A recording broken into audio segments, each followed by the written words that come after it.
WF representing Palace, so let's tell you about Palace. Rolling straight to the ceiling, crowns and crystals, top like journeys, dishing out malice. Hold up, South London's grandest, far from bandits. Everything earned for a goal of elevation, just passing the team over here might finish that bright future we can't vanish. SE25 any day, that's sellers.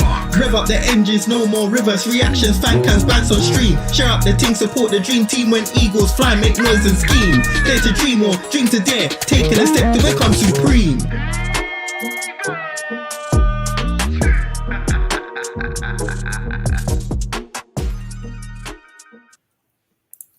Yes, everyone, and welcome to another edition of TACT-EAGLE. Hopefully this one's going to be a bit more upbeat today because we are playing Manchester United, who, as we know, aren't doing very well at the moment. But anyways, I'm joined with JC as always. How you doing? I've been banished to the Shadow Realm once again. There's no Vegeta mad mugging anyone today, but I am here. We are here. We are ready to do TACT-EAGLE. TACT-EAGLE. Oh dear. Oh dear. It's not as funny when there's only two of us. Right. Before we get into the predicted 11s, shout out our loyal listeners and watchers, I guess. Alex is saying, I'm thinking picking Maguire and Kamada if your background means something. What it is, I'm not sure. I picked Kamada because I try to pick a new player every week. And you know what? I thought Kamada's played quite well recently. And I put Maguire in there because I just thought it'd be funny, to be honest. Because he's shy. Yeah. So that was it, really. Just thought it'd be amusing. Really looking forward to this one because I have no idea the difference under Amrim. I think in terms of the output, from what I saw on my side, I wouldn't say... Actually, I would say it is different. It's not good, but it is different, I guess. It's definitely different. Yeah. And Lord Everything Trains. Hello, everyone. Hello to Big you up. too. Big up. The dog is saying, good day. Y'all, toodaloo, happy UK Pat in disguise is the cat. Oh, did you see that? So you know how he's the dog? Yeah. Someone in the chat was the cat yesterday. That's quite good, actually. I bet, you know who I think it was? I bet it was James. That's what I said. I bet it's him because he always changes his name. But yeah. Yeah, because he was Daichi Kamada, wasn't he? Yeah. That was quite funny, actually. Yeah, I was working yesterday, unfortunately, so I couldn't make the stream. Big up Chairman. Big up Animal. Big up Durfez. Lads, it's United. Yep, I agree. And Animal thinks they're worse under Amrim only because they're playing system. Yeah, to be fair, I do agree with that. Opta is saying Man United 45.9%. Chance of winning, Palace 27%. And a draw 26.7%. Yeah, so, I mean, I think it was a bit high on the United side, in my opinion. But and big up Damo. And yes, James, rise up. Right. Now there are some key. Well, I won't say anymore. Let's play the video if I can remember which one it is.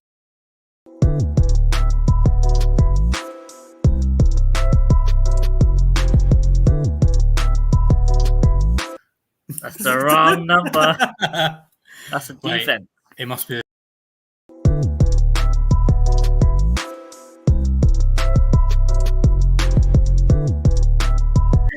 He's had a meltdown. 50% chance, and I got it wrong. You know what? Let's just play it.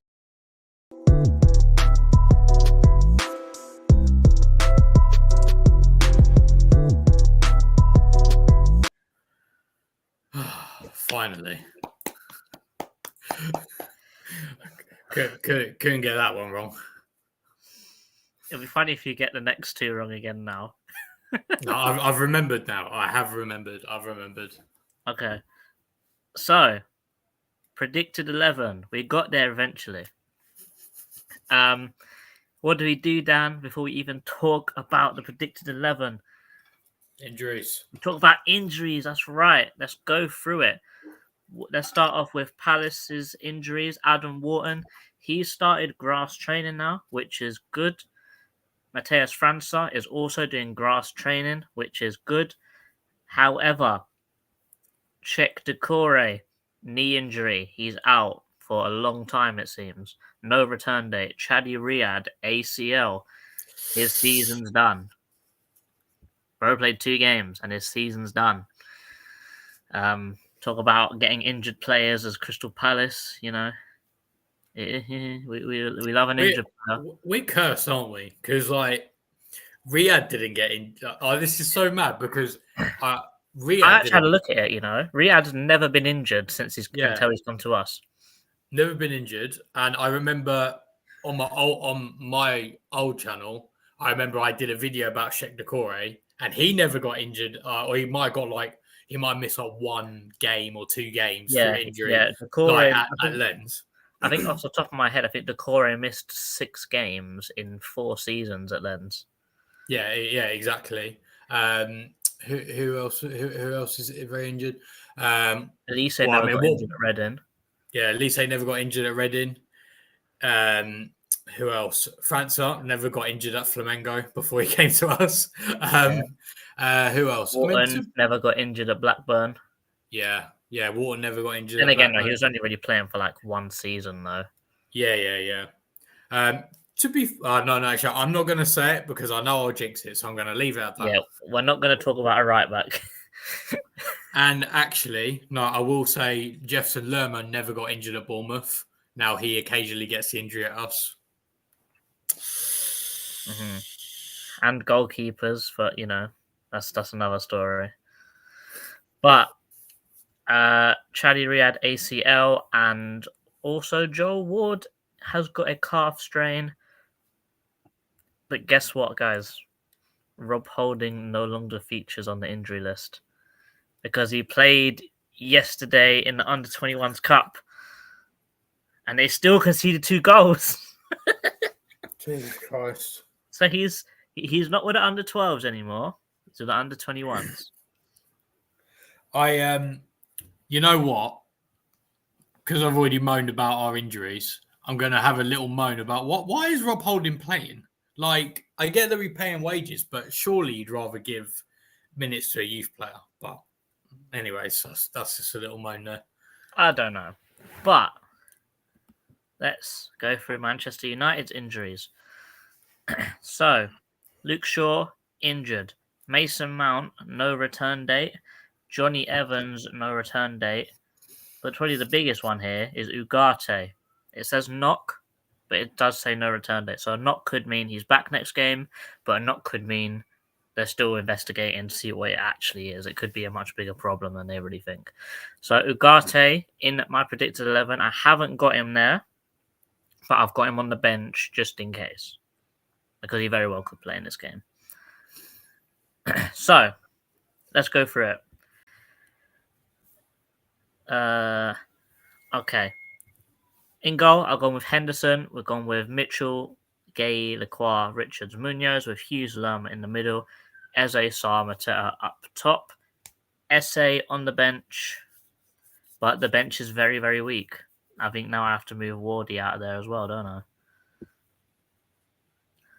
So listen, if we could swap our injured players for our current bench, I would love to do that. Which is not possible. Yeah. Are you agreeing with this lineup, Dan? Yeah, no, I am. I'm just thinking, so who's going to make the bench then, obviously, because you got those 5 there. So I would imagine. So you got those 5. Obviously, Turner will be on there. Yeah, so you got Turner's 6.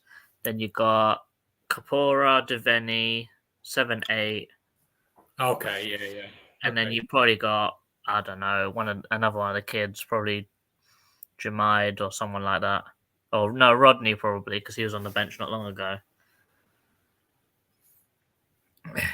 Okay. But yeah, that's why I went with as well. Yeah. But now we look on to Man United. They basically said the exact same formation as us, but the only slight little difference is that their wing backs are a little bit higher than what ours are right now. So ours are at like a complete level with the midfielders, but theirs are sort of in an advanced position, a little bit further than the midfielders, but not as far forward as their tens. So they play almost an exact man-for-man formation that we play, but their fullbacks are just a little bit higher. That's probably because they are Man United and they should be dominating games, etc. But I've gone with Onana, with Martinez, De Ligt, and Euro. I've gone with fullbacks of... No, that's not what I put in there earlier. 1 second. I didn't do that. I did this.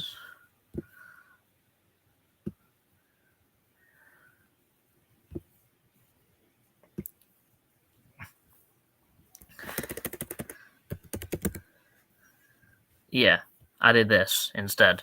With Mazraoui on the right wing back, Dallo on the left wing back, with Diallo as the right-sided 10, Bruno as a left-sided 10, Højlund up top with Casemiro and Kobe Mainoo in the middle. But if Ugarte is back, you just swap him and Casemiro. Dan, are you agreeing with that Man United team? So I think this actually kind of throws up, I think, Man United's biggest problem at the moment, because I had different players. I had in the middle, I chucked on that. I put Fernandes and Collier in the middle, and then I put Garnacho where Bruno is, and in the back three I had De Ligt on the right with Maguire in the middle. But I think for me, I'll talk about it more in my bit as well, but I think it kind of highlights the problem that Amorim has at the moment. Yeah, they've got not. I think that they try and play a style of football, but they don't have the players to play that style of football. Yeah, absolutely. But yeah, no, as I said, I think they could very well go with that, and I'd said slightly different, but I think, you know, who are they going to play? No one really knows. That's the thing. I think the main thing is when they do play like this, it's very similar to how like Man United play, or not Man United, Man City play. So you will see, you know, like a front five pretty much all game. Yeah. And then their team will look very much like this for most of the game. Yeah, definitely. Right, Yeah, well, that's the predicted 11. Let's go through some comments and then we'll go on to their attack. Honestly, there's really no point in calling it an attack, really. Has JC been sent to prison? Where he's saying JC live from the corner, and a dog saying JC live from prison. Prion. Prion. Sounds like a Japanese car. That's a Prius. Need to sign a backup now. I've heard we're in for Batista Mendy. I saw that like right at the beginning of the window, but I haven't seen it since. And also, I can't remember what the source was like. Sounding a little bit blamey to the medical people. Well, I know what the source is, Dan. Trust me, fam. Oh, trust me. Trust me, bro. I promise, bro. Holding falling out with Glasner. Yeah. I think we'll know what's going on. And yeah, I mean, can't be denied we do have an issue. We do. I think we do, but I don't know what. I don't know why. To be honest, I do think it is an issue with a lot of teams, and I do think like the way that they basically increased the playing time by making sure that, you know, all lost time was accounted for. Players are playing like an extra like 20%, 30% of their minutes. So I'm not surprised there's so many injuries knocking around, not just to us, but throughout the whole league. 100%. And yeah, we'll forget holding. But to be fair, Durfez, I think that is a good point. we do need to convince someone to take him from us. And I will be getting my tinfoil hat and I will be putting that on my head for the medical team. Lord Everything Trains thinks SA needs to start. I did wonder about that. But I mean, it depends. I wasn't 100% sure on their defense, but I think, I don't know. I feel like the pay, and also SA's only just got here, so I think, I think on the balance, I think Saar probably should start still at the moment. Having an average injury is almost factual. The crisis from a lack of depth, not injuries. Yeah, to be fair, I think that is a very fair point there. Like, we literally have like 1 or 2 injuries, and then we're all over the place. Devaney and Klein, I guess, and Rich is saying we have a stream next Tuesday with our financial expert Tim. Lovely, that'd be great. SA for Lerma.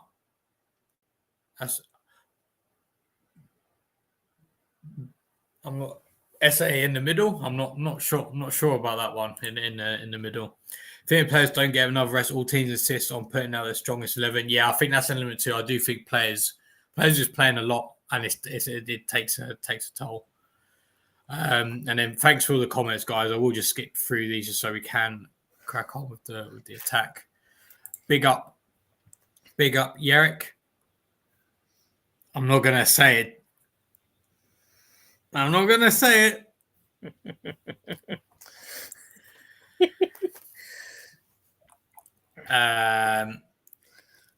Yeah. And Lord Everything saying that he would love Munoz to body Casemiro again. Shame Elise can't obliterate him. Well, maybe Saar will. Saar will this time. JC, blink twice if you need help.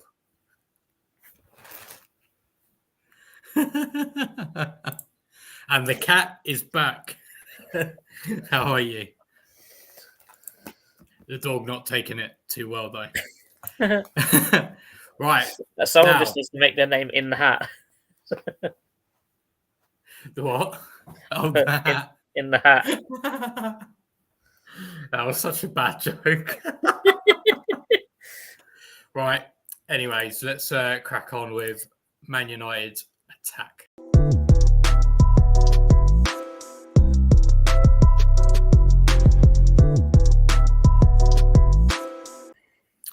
So, what I'm going to do first is tell you how Amorim wants them to attack. Okay. And then I will tell you that they don't do that. Anyways. So, one thing to notice is that the way that they play, I think, is very, very similar to how we want to play. So, as JC's already alluded to, what you'll find in let's put us in a low block. They basically have like a very sort of rigid, permanent front five. So you have Højlund at the top, and then theoretically you have the attacking midfielders on the side of them, and then you'll have your wing backs holding this width with these players here. One of them will be slightly more advanced, with one maybe slightly behind. And then you have your 3 defenders here. And then a variation. They might push up a little bit. They might not. One might move further up, etc. But yeah. So it's very similar to how we want to play as well. Now, and the way they want to do this as well, they love wingers and generally any players who can dribble. So when Amorim was at Sporting Lisbon, he relied very heavily on his wing backs being very, very good at dribbling, like Giovanni Quenda, who is a very good player who I would love to have at Palace, but I think is way, way beyond us. Very, very dribbly guy. Pause. And again, like even if you look at even if you look at the attacking midfielders that they had and the striker, I mean, you had Gyökeres, who was very good. Who's very good, and basically they want to work it on these channels, and then if they can't if they can't progress through the middle, they want to basically break beyond this line, and they want to just do a nice cross into there so that you have poachers who are in the box scoring goals. So in this case, that poacher really ideally would be Højlund. I don't have his stats. Let me get it up. But for example, Victor Gyökeres, when he was at Sporting Lisbon, also when he is at Sporting Lisbon, but under Amorim, last season, he got 29 goals in 33 Portuguese league games. Now, obviously, I know the caveat is that it's Portuguese league. Well, even in Europe, he played 9 games, scored 5 goals. So, that's basically how they want to play. And the reason why they do this, exactly the same reason why we want to do this, is because if you've got 3 let's assume that we were a team that played a back 4 just for a second here. So we're playing a back 4, let's say. If you've got 3 players concentrated in this area, that forces your defense to go narrow. Otherwise, you leave them with a 3-on-3, which is not ideal. So obviously you want to have that defensive overload. So then your defense moves a bit narrow, and then that leaves a lot of space out wide for your wide players. Now, the problems, and actually I find it. I think it's very interesting because I think their problems are actually very similar sometimes to ours. So let's put our 5 back here, right? So the first person I'm going to pick on is Diogo Dalot. Now, I actually think Diogo Dalot is a decent wing back, actually, to be honest, if he was playing on the right-hand side. Problem with him being on the left-hand side is, JC? His right foot. He's right-footed. So obviously, naturally, he wants to, move inside. Move it. Yeah. I was trying to think of a different way of saying it. He wants to move on his right foot. So he's going to move to the inside of the pitch. Now, obviously, this could theoretically be caveated with someone who would be happier to pull wide. But if Garnacho's not there, it's Fernandes, and Fernandes is not going to be doing that. So you've got a problem there. So what that effectively means, and it's kind of similar to us, like whatever your opinion is on Tyrick Mitchell, okay, our left-hand side isn't as good going forwards as our right-hand side. I think we can agree on that. United have that same problem on their left-hand side where basically the other team can kind of just forget about it because, okay, let's say that they do make the space over here. Let's say they do make a space over here, and let's say it's a lovely ping ball or let's say, I don't know, the ball receives out here to Dalot, whilst these players are, let's say, just shifted over ever so slightly to this way. So he's got lots of space. But the danger really would be if he ran this way and then crossed it in using that space. But because he's right-footed, naturally, he's not going to do that. And even if he does do that, he's going to then have to cross on his left foot, which obviously is weaker foot. So therefore, it's not going to be as high quality. So basically, you can just neglect. You can just kind of forget about defending that side a little bit. And when you can do that... Munoz, wouldn't it? Yeah, exactly. So there could be a situation where perhaps on this side, we are actually defending as a back 4. And maybe, Munoz is maybe where Sarr is.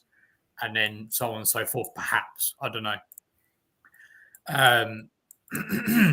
But yeah, so because of that, what that means is you can neglect that side. And rather than having to, kind of worry about this side of it, Munoz can say, like, watch Garnacho. And then you have Richards and Højlund on each other there. And then maybe Guehi can push up and then pick up Diallo. And then Mitchell can pick up Mazraoui and stuff like that. There's a knock-on effect across the whole pitch. Now, what's the other things? Who else can I pick on now? And I suppose it's not really his fault, but because you're not getting this level of service from the left-hand side, these crosses that I was saying about Højlund being in there, he's virtually made redundant in the system because, he's not dropping in to like help out, so on and so forth. Like he will do a little bit, but his primary thing is to be a poacher. So if they're not creating chances for him, majority of his game is done, basically. Right, now the next person I'm going to pick on is Mazraoui. Now, Mazraoui, I can't actually say his name properly. I don't think he's a bad player, but he's very much been played out of position. Really, if you want him in this team, what I would say is you would do something like that, and Mazraoui would be the right-sided centre-back who perhaps might push on a little bit. That's what I would say. But instead, he's been played at wing-back. Now, I haven't looked at his time back at Bayern Munich, but I'm pretty sure he wasn't a wing-back. So again, you've got a player who's playing out of position. Okay, whilst he's more inclined to go down the wing, like he's not that. There's a reason why he tried to play. Why Amram's tried to play Diallo there amongst other players. So, yeah. Now Diallo, I think actually does do well out of this system because he is quite dribbly, and he is a good player. Also, fun fact, actually, I didn't realise. Actually, let me just double check it before I didn't realise he didn't come through their academy. I thought he came through their academy. No, they bought him from Atalanta, I think. Yeah, for some reason I thought he was an academy player, but there you go. No, they just sent him out on like 4 loans. Okay, fair enough. I remember he was at Rangers for a season. Oh, really? Okay, And I think he stunk the gaff out there. Really? Okay, that's interesting. Let me go. I'm rate almost positive he did. Yeah, because I do. I do rate. It wouldn't surprise me, but I do rate him. But also as well, like you look at these players here. So you got Garnacho. Okay, he is a bit. My honest opinion on Garnacho is I do think he's a little bit overrated personally. He's stinky. I feel like if he wasn't at Man United, if he wasn't coming through as a young Spanish player coming through Manchester United's academy, I don't think people would rate him as much as they do. But either way, again, he's not going to hold this side like Della is, so got issue there. Okay, let's say instead of that, let's just swap, say Fernandez is there. Fernandez isn't really dribbly. He's not particularly quick. Very much a creative player, don't get me wrong. But, yeah, I don't think he's the answer there. And let's say Fernandez is playing in this position like he did against Fulham. Let's say they do get hit on the break. Are you backing him to get back with these guys? Yeah. So he came from Atalanta to Man United, had a loan at Rangers, had a loan at Sunderland, and now he's back at Man U. Okay, fair enough. I thought you were saying to Fernandez being able to track back. I was thinking, what have you seen? What have you seen? Oh no! I see him pointing at other people to track back for him. Yeah, so he's going to be stacked. So let's say like we win the ball here, and so on and so forth. Obviously, I'm encroaching a little bit, but he's not doing a lot to counter press or anything like that to keep the ball in this position. So we can forget him on a counter press. If we win the ball, we've got a good, we can forget about United coming back at us. Now, what I will say is I do think in an attacking sense, Martinez, De Ligt and Maguire aren't actually too bad in the back three in an attacking sense. Like I think De Ligt is very decent in his close control, and I think he is relatively press resistant. Martinez, on the other hand, I think is also similarly not too bad. Maguire, I think, is actually pretty decent on the ball as well. So really, it's these players here. And also what you'll find with Dallo and Mazraoui is that, they're positioned more like this rather than anything else. Right, and then the last person I'm going to moan about is not necessarily Collier, because if Collier plays, he's just a young academy player trying to come through. But let's say it is Casemiro. Let's say it is. Okay, hopefully Ugarte doesn't play. But if it is it not Flappy Hands? Who? Flappy Hands. Oh, Onana. Yeah. In an attacking sense, I don't think so. but I'll let you rinse him in the defense part. Because I think Onana's distribution isn't too bad actually. I think it's pretty all right. But whoever's in this middle, they need like look at us, right? Look at our team. Look how much we miss Adam Wharton, okay, in that midfield to try and progress. A proper a proper metronome type player. Do they have that? No, they don't. I mean, at best, maybe Fernandez could drop, I guess, maybe. But then again, you're then restricting him a lot. So I think it's going to be very easy to block central progression. So what we've basically got is that we've got a left wing that you don't have to worry about because, or at least you can give it more time to move to the player because he's going to want to cut inside all the time. Okay, the right hand side may be slightly more dangerous, but still a player out of position. So an essential progression is the only real sort of place we got. Look, kind of like us, and that's why we try to play on the transition because we know that our because we're just not very progressive like when we actually do have the ball.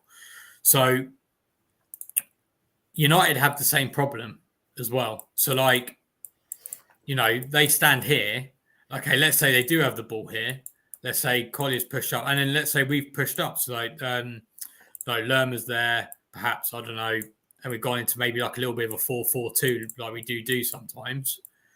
All you've got to do is block the double pivot there, and then you've got these three players who are just going to be kicking it around to each other the whole time. The final thing I will talk about is their press, because I know this is the grey area between attack and defence, but I think Amorim ideally wants to win high turnovers to generate chances, but United just don't do it very well. So what they'll tend to do is let's say we have the ball here, and let's say it's more like this, isn't it? If I remember correctly. So we're kind of something like that or whatever, something like this. So what they'll do is they'll try to pack out this middle area so that they have like a spare man at the back, and that's kind of what we're looking at. So these players will be be something like this. Now the problem is that what you tend to find is that when they pass the ball, okay, in an ideal world, Højlund would move over here to cut out this side, and then Mazraoui would be the one on Tyrick Mitchell. But all you have to do really is just kind of push your fullbacks up a bit, because then what you tend to find is that they have loads of space. So if this player falls back, Mazraoui is going to go because obviously he's not going to let him go. So then Mark Gay's then got a lot more time over here to just play it out. Yeah. Or even if you don't do that, let's say Ty Mitchell doesn't do that. You've got like this kind of situation over here where, okay, Højlund's coming here, but Mark Gay, okay, he doesn't have a ping like Anderson, but I think he can make that ball without relative ease, or even just pass back to Henderson, and then you got the out ball there. And so because of that, I don't think they retain the ball up that pitch very well. And I think part of their attack, at least Amorim's attack at Sporting Lisbon, was to generate turnovers, and they're not doing that either. Yeah. So I think I might as well talk about the press now anyway. But how I see they press is it's a very high intensity press, but there's no real rhyme or reason behind what they're doing. Yeah. So, like, for example, you'll see us, like, for example, with our front three, you'll see them, like, do some shadow pressing. And shadow pressing is basically you press the person with the ball, but you're also very mindful of the person behind you. So if the person behind you moves to one side, if you curve your run, you'll still block out the pass to that person behind you. So we have like press triggers. So for example, in this game, you might see us have a trigger on Lenny Euro because he's not the most confident guy on the ball, where we would press him, but we'd also do a press where he can't pass inside very easily. But with these guys, it's just you run at the person at full speed and hope you get the ball. And there's been, I think one of the Liverpool goals that they scored actually, Van Dijk literally waited for Fernandes to run at him. He laid it off to Trent to his right, and then Trent basically had another angle to just dart the ball straight into Nunes, who was literally just standing next to their centre back. So just by moving the ball a little bit quickly, because they rush forward so quickly, they leave everyone that they're currently marking behind, and there's just loads of space to play the ball through. And also, if you actually get the ball past them, remember they play a front five. So if you get the ball the ball actually past them and their front five is up, you're against 5 defenders. And let's say, I don't know, you've got 4 at the back, you've got 6 people forward. So already you've got an overload and you've only made 2 passes. So it's quite easy to play through their press because it's not very good. Organized. It's not organized. Yeah. That's the main thing. There's no organization there, so you can play through it quite easily. Yeah, I absolutely agree with that. I think, like they say, it is intense, but it's not purposeful. It's not functional. Yeah, there's no reason behind it. It's just like intensity for the sake of it. Yeah, and I think I'll wait for this bit later, but I'll tell, because I didn't do my normal stats at the beginning, but I'll do my stats now. So interestingly, I had my old notes from the home game. So whenever the home game was, I can't remember when it was. They were second in the Premier League for XG. This is at our home game. This is Ten Hag as well. Yeah, this is Ten Hag. So they were 10th for shots, but they had 0.15 non-penalty expected goals per shot. So back then they weren't creating many opportunities, but they were big opportunities. And they were the worst team at the time for their conversion rate. They had the 9th most touches in the opposition third, 7th for the touches in opposition box. And at the time, they had nothing less than 1.4 XG in any game so far that season. So they were creating a lot. But obviously, as we said, they couldn't defend back then. So, yeah. But now, right, so this is what ones I got today. Now they rank 11th for non-penalty expected goals, 1.32. I think that's similar to us, off the top of my head. They rank 12th for the amount of shots they take per 90. They're joint 10th now for their non-penalty expected goals per shot. So they've dropped from second. No, that was second for XG, but per shot, I think they must have been first because 0.15 is really high. So they were first. Now they're 10th. They currently have the second, depending on how you look at it, the second worst conversion rate of any team. Guess who's worse? Crystal Palace. Minus 6.4 for them. Ours is minus 6.6 for completion. And now they have the 10th most touches in the attacking third and the 11th most touches in the attacking penalty third. So it's very clear as well in terms of actual statistical output that they have definitely dropped off in this regard. And I think looking at all of this, it does not surprise me at all. Mm-hmm. But yeah, that's thanks for coming to my TED Talk. Any questions or anything? Not really. Yeah, it's not really a lot to it, to be honest. It's just basically saying that they're not very good. And also as well, I feel like we can kind of resonate with it a little bit because I do think some of their problems is also existent with us as well. So yeah. Anyways, 100%. let's just go through some comments and then we'll look at their defense. This won't take long. That's all I'm saying. Big up Earth, Burger Dan, and Ray and Nephew JC. Why am I Burger Dan? I have no idea. I need to know because I'm not sure if it's a reference to something I've forgotten about. Alex appreciating a dribbly guy. Garnacho is properly overrated. Yeah, I agree. But Garnacho did play well against us in the game early in the season. Apparently, Mark Goldbridge thinks he's a 75, 80 mil player. Who?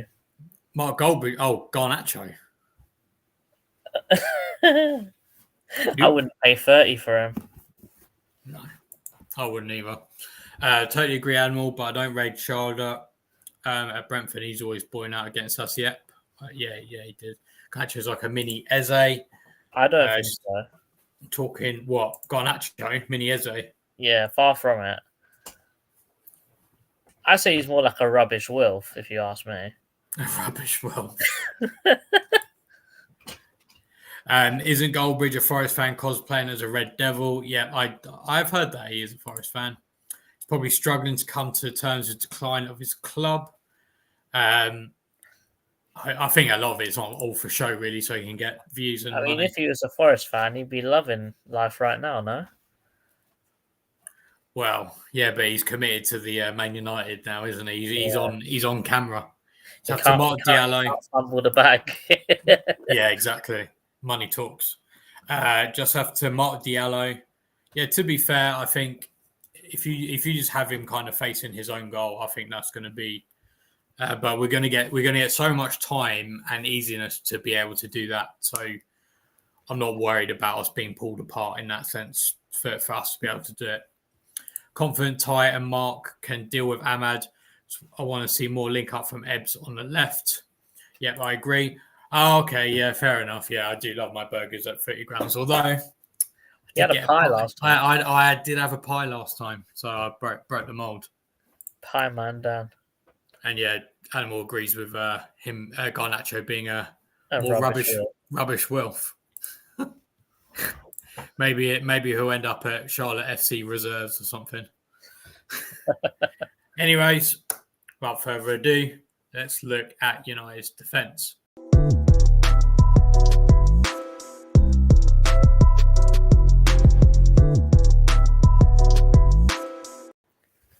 I'm not going to lie to you guys. This ain't going to take too long because their defence is just as rubbish as their attack. But there is a main contributor for why their defence might be a little bit worse than it really should be. And I've asked Dan if he's someone that he's going to moan about, and he said no. We're going to talk about Onana. What's my name?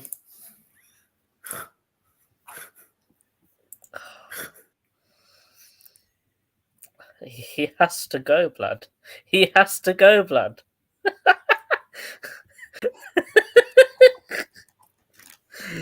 I mean, to be fair, I'm just getting you Onana's. I mean, to be fair, I don't think it was. I don't know actually. Put in the chat. Is that worse than when I used the Onana part in my rap battle? Because I went Onana, CM's hairlines peak. Yeah, that was quite funny, to be fair. Yeah. Anyway, Onana. You may say his distribution is brilliant. And to be fair, it is.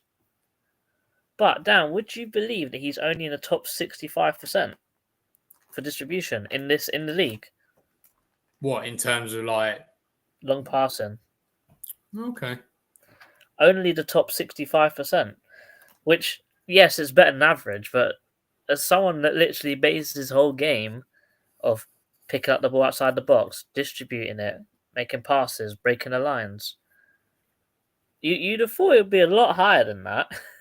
Mm-hmm. But that's not what we're talking about here.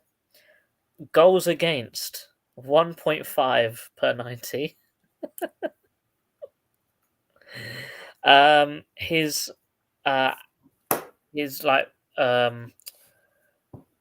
goals that he should have saved, like his average is plus 0.06, which isn't too bad. So he's sort of on average with the saves that he makes. But literally, he's bang average in absolutely everything else. Like, save percentage, 55%, which is actually awful. Shots on target saved, 50% saved. Penalties saved, 11%, so pretty average. He only as a Man United goalkeeper, he only gets 21% clean sheets in the whole season. And to put that into context, Dean Henderson at Palace, he has a 29% clean sheet rate. And to think that he's got less clean sheets than a Palace goalkeeper is pretty telling, if you ask me. But that's enough moaning about one player, because I could go on all day about this guy. But they defend so strangely to me. I feel like the defense has just been completely overlooked by Amorim. And he's basically said, look, we can't score goals, so we're going to try and make more chances to score goals. But guess what? They still can't score goals. So, let's get into it. They defend very strangely. And I mean this because the the wing backs don't actually do much defending, which is quite funny to me. Oh, can I move? Oh, what happened? I can Okay, still we're see back. it. There you go. Okay, yeah. So the wing backs don't actually do much defending. They stay up all the time. It's like how I've been talking about when we're playing against other teams, how I think that our wingers should stay a lot higher than their fullbacks. Like when their fullback pushes up, our wingers should just stay still, be an option out at all times. But both of their wing backs stay up all the time, even when defending. So that means if one of our fullbacks, or in this situation I've got here, both of our fullbacks are up with our wingers, look at the space that we've got here. If we just do one simple overlap. Yes, we're not going to do this on both sides, so let's just calm ourselves down a little bit. Let's do that. But you've got so much space here, and bear in mind, Dallow's not going to come back to defend. What actually happens here is you see Bruno stay up, you see Maino come across, and then you see Martinez make the long trek over to the fullback. Now, Dan, if you was a manager, what is the thing you'd tell Mateta to do here? Or Sarr? Run into that. Well, you'd run into the space. Sarr could run into the space. Mateta could curve his run to run into the space. If Lerma feels a little bit frisky, he could run into the space. Like, they literally open up so many gaps for the opponent team because of the fact that they want to turn over the play and hit the other team on a transition. But guess what? You can't hit a team on a transition all the time if you're conceding goals all the time. It just doesn't work like that. So multiple times you will see the centre back is the one that actually goes and challenges for the ball. Instead, oi, Tiny. oi. Bruv, I'm trying to use a touchscreen on my laptop. It's not working. Just using the mouse. It's easier. Are you alright? It's not a good day. But that's basically the thing. The three centre backs are very narrow. The two midfielders make hardly any space in between the defenders and the midfielders. So they make it very compact. But out wide, they give you loads of space. If you go out wide, then they'll push out to you, but the wing back won't come back. You're just left in so much space that if someone just does an overlap, you just make a massive overload in that area. And that's not even saying if one of our centre backs move up as well, then that 3v2 becomes a 4v2 in our favour in their end of the pitch, because they are so focused on counter-attacking and transitional play that they would rather take that risk. But it does mean that if we risk to go forwards, they're going to have a lot of firepower going the other way. So it is very much high risk, high reward.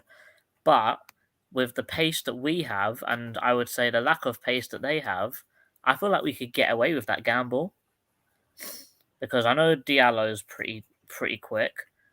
Højlund can be pretty quick. But Dalot, Bruno, Mazraoui, they're not really quick. I reckon that Lacroix could get back even if you give them like a few yard head start as well. So I don't think that we're in any danger if we try and commit and go forward a little bit more than, you know, than we have been in our last few games, purely because of this. Another thing, actually, I don't know if you know this, Dan, but they are rubbish at defending set pieces. It doesn't surprise me. Absolutely awful. I think since Amarim's come in, I think he's come in for like what 5-6 games. I think they've conceded like 4 or 5 corners. Well, I mean, I've just had a look. Their total for the season is 9, which is the second. Is a joint second. Oh, mate, actually, look, this is crazy. So the team that's conceded the most is Wolves with 10. Then United are drawn with Southampton on 9, and then the fourth place team has conceded 5 goals. Oh, so there's a huge gap. There's a huge gap. Is that next team us by any chance? No, it's not actually. No, we're actually very good on this. We've only conceded 2. No, it's actually Everton and West Ham, strangely. But... Yeah, they're rubbish at defending set pieces and corners.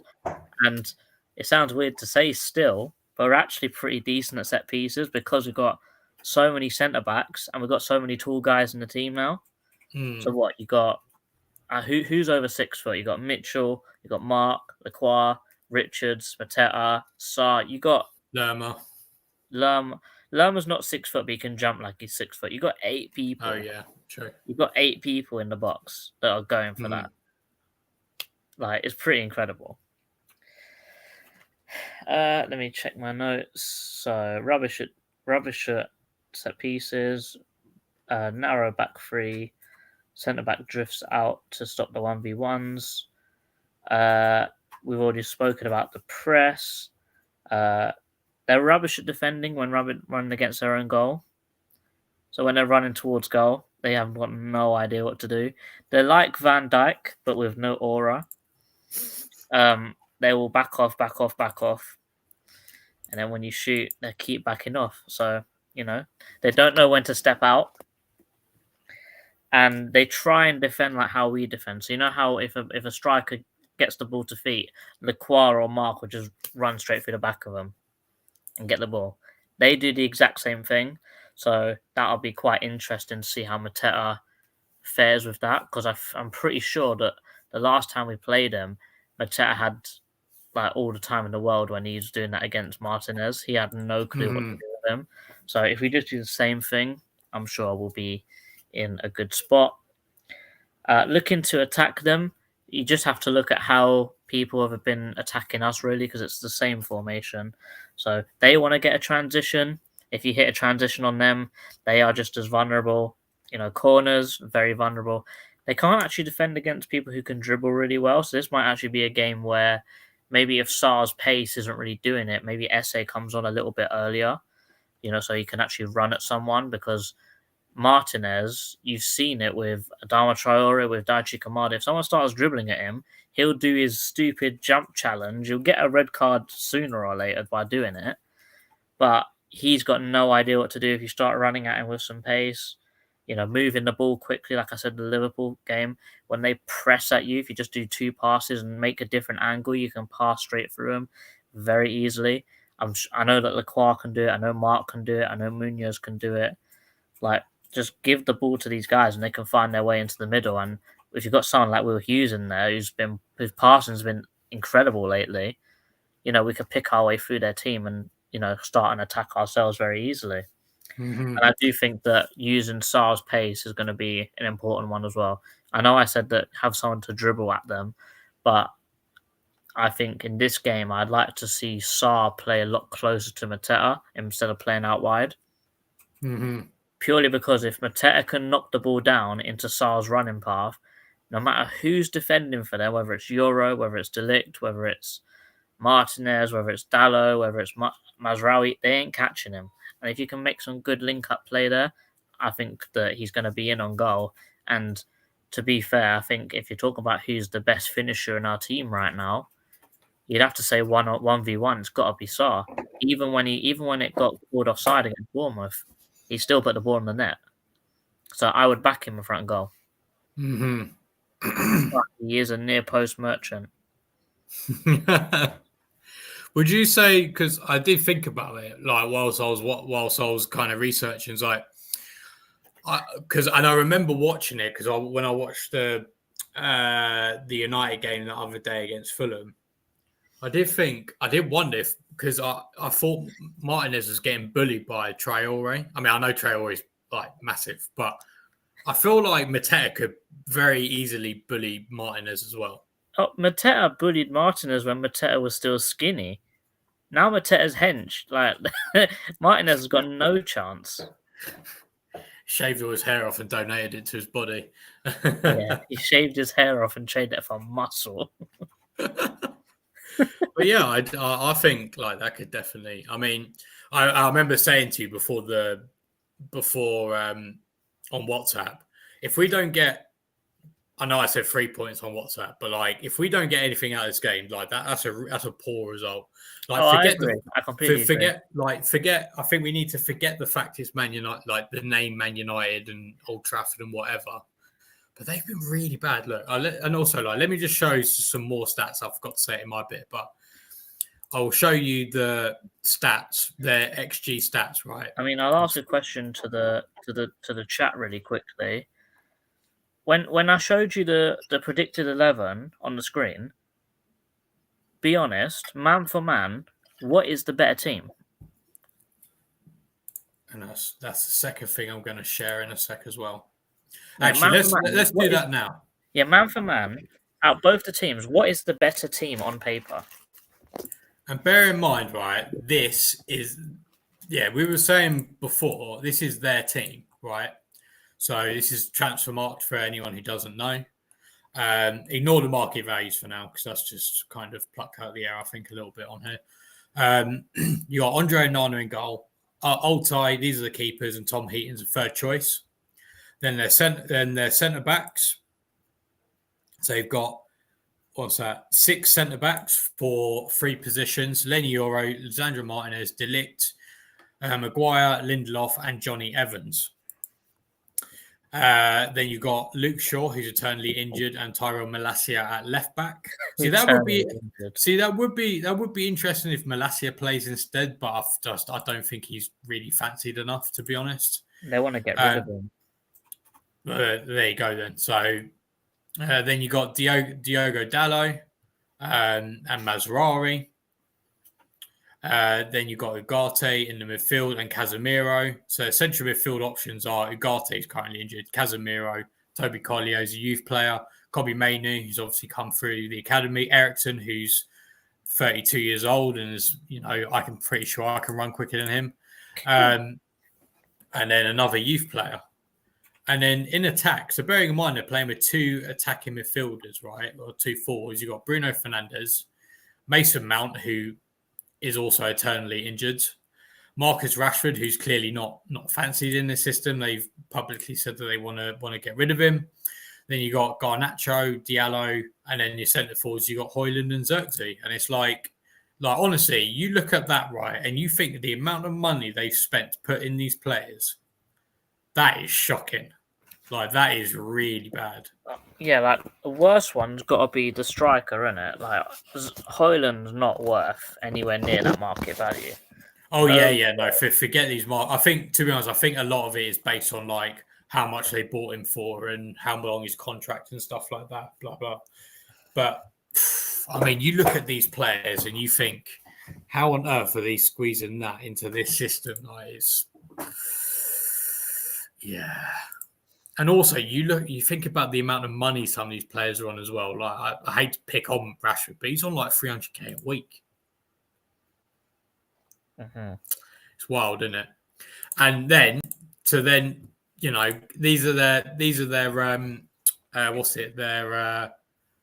games that they've had under Amorim. Just look at these stats as well. They're so bad. Like. So let's go. So Everton was his first game. So these are of all the games, right? They've actually let's start again. Of all the games, they've actually created more XG than the other team, Southampton. Notice how I'm going above Wolves. Wolves, Yeah. but Wolves are Bournemouth, the okay. outlier. Okay, fair enough. And City, okay, fair enough. They always seem to do well against City. Forest, okay, fair. This is their new manager bounce, I suppose, and Everton. But since that Bournemouth game, only one game have they actually scored or created more chances than they conceded. And bear in mind, that one against Brighton, I'm fairly sure they got a penalty. So that's including a penalty. So, I mean, and also, like, okay, you could say, okay, Newcastle playing well, Liverpool are a good team, Brighton on their day can be decent, Fulham are decent, but they created 0.4 xG against Wolves and created 0.9. I mean, that's just atrocious, isn't it? It's not good. No, that's not good. But anyways, that's my. That's the Man United roast. So yeah, that's all I've got to say, really. I mean, what can you say? Because the thing is, we're on here, right? We're trying to analyze the tactics, but when you're literally putting like to use the phrase square pegs in round holes, it's like they're not trying to put square, they're trying to like round the edges off so they turn circle. Yeah, like, they're trying to sand it down. Yeah, it's just, they've got squares. They're trying to sand it down to make it fit in the circle. It's just not going to work. And also the fact that their attack is just run at them and inshallah, it really is.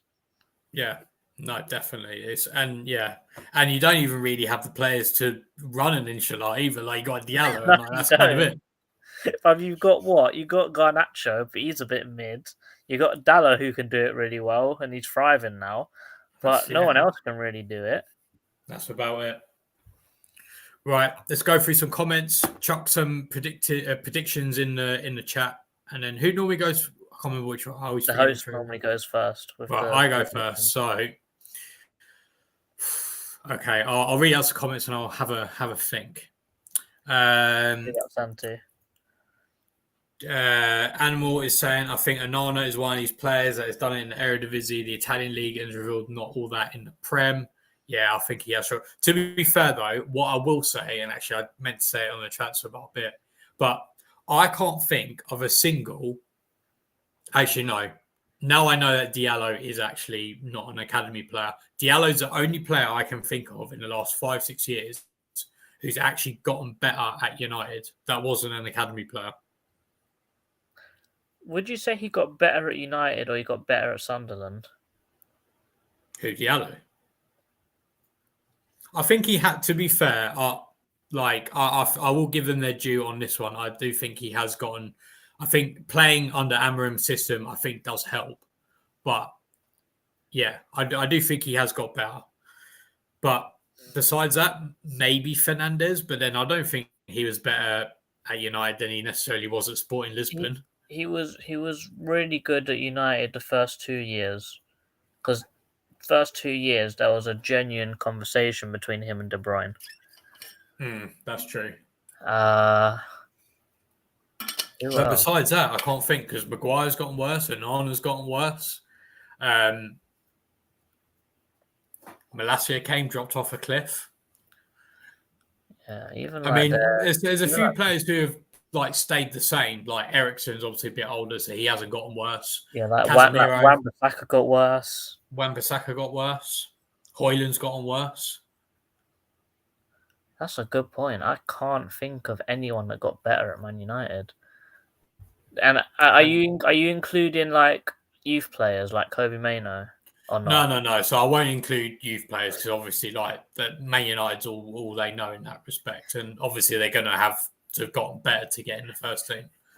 So, but yeah, that would have to be like a thing I need to sit there and Google and go through all the players because I can't think of any right now. Exactly. Chairman saying we rarely keep a clean sheet. I think if there's going to be a game for us to keep a clean sheet, it's going to be this one. You know what that means? We're losing 4-0. That means, yeah, we're going to concede 4-0. Need to be honest, they've scored some last-minute goals recently. The one against Fulham was mad lucky. Durfers thinks we should try and put SC in the more progressive midfield role to try and try and exploit their weaknesses. Alex is saying that it's like Ange woke nonsense defending. Reece saying IT support is struggling. And Alex doesn't want to hear your moaning whilst he's at work. They're saying need tech support. What have I done? Right. Thank you for all the comments, guys. There's a lot of them, so I will just if you chuck in your predictions in there, I'll go for mine. I'll throw a few up on here. Thanks again for all the comments. I'm going to go 1-0 to us, actually, because I think it's going to be a tight game in the sense that I think both teams are going to struggle to create, I think. But I do think our record is all right up there, actually. And therefore, I'm going to go for a 1-0 win for Palace. Okay. I'm going to go 1-1 because I do think that there is an element of weight that comes with the badge, even though there really shouldn't be. Because then again, though, we are a team that seems to turn up against the bigger teams, and then we're normally rubbish against everyone that's around us.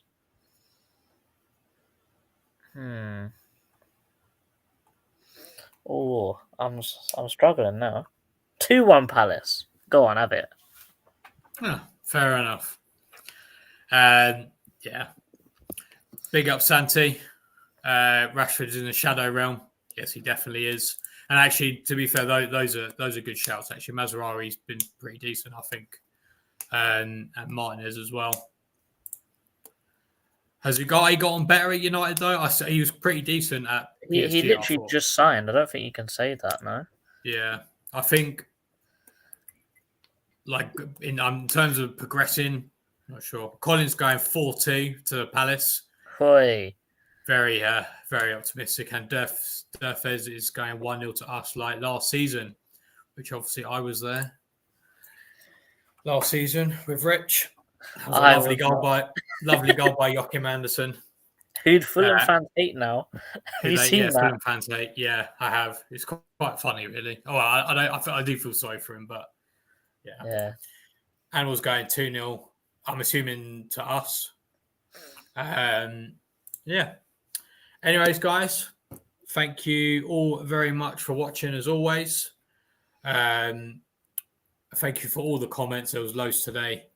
And yeah, hopefully this has been quite nice actually, because I know it's been a bit of a negative week on Twitter. So I think it was quite nice to actually see that there's another team who, really we should go and batter really. But yeah.